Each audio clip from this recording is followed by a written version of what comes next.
Blagag! Gusto ko sanang magwala pero kalmahan lang natin. So ayun nga, sa wakas tuloy na ang matagal-tagal ring pinangarap na build. Tawagin natin itong Project Sexy. Lagi kasing observation ni Mrs. pag daw roadie ay payat. Yun ang goal natin. Sabi ng mga idol, kapag daw bubuo ng bike, build around the frame. Naniniwala naman ako. Kaya arat na, i-unbox na natin yan. Itong bike na bubuuin ko ay XC o cross country para palag-palag kahit long rides. Budget build lang to bro. Below 7K ko lang nakuha yung frame. Mura pero panalo naman yung specs na talagang kinonsider ko. Para in the future, kung maisipan mo mag-upgrade ng batalya, aba ay match na ang pyesa. Teka.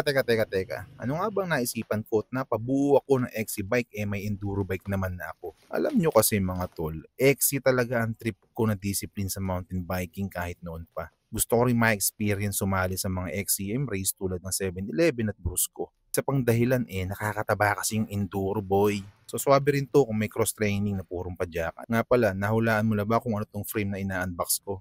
Ay, kita nga pala sa title. Hayaan mo na.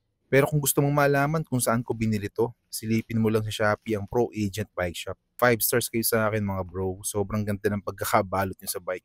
Yun, nakalabas din sa box si Utoy. First impression, okay naman yung paint job niya, maayos. O baka hindi lang ako sanay sa matte black. Yung enduro bike ko kasi gray to black ang kulay. Mas light dito. May kasamang extra dropout. Parang okay din naman ng weld, makinis at malinis. Tapos ito nga may budge sa head tube. Tapos malaking sagmit sa down tube. Sa gitna naman ng seat tube, makikita yung kung anik-anik na technology tapos frame size. Yung modelo nakalagay din sa seat stay, Crazy Boost V2. Posing-pusing muna tayo na parang tang feeling sponsored rider ang sagmit. In fairness pala sa frame, magaan siya. Nasa 1.7 kilograms lang ata. Hindi ako sure at wala akong balak nimbangin. So eto ang tanong, bakit nga ba sagmit Crazy Boost V2 ang naisipan kong buuin?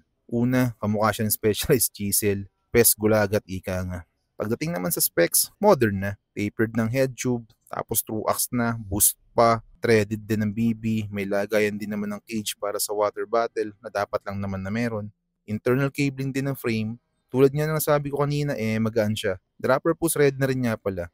Ganda rin ang geometry, swakto sa 120mm na fork. All in all, panalo na talaga to Sana lang matibay lalo at heavyweight ako. Para sa mga mahilig din maghan sa Shopee o yung mga owner ng Sagni Crazy Boost B2, anong may sasuggest nyo na pyesa sa budget build project sexy na to? Comment down below or kung may picture kayo ng mga bike nyo na crazy, papost na lang din. So yun, like, share, and follow for more. Abangan nyo yung part 2. Let's go!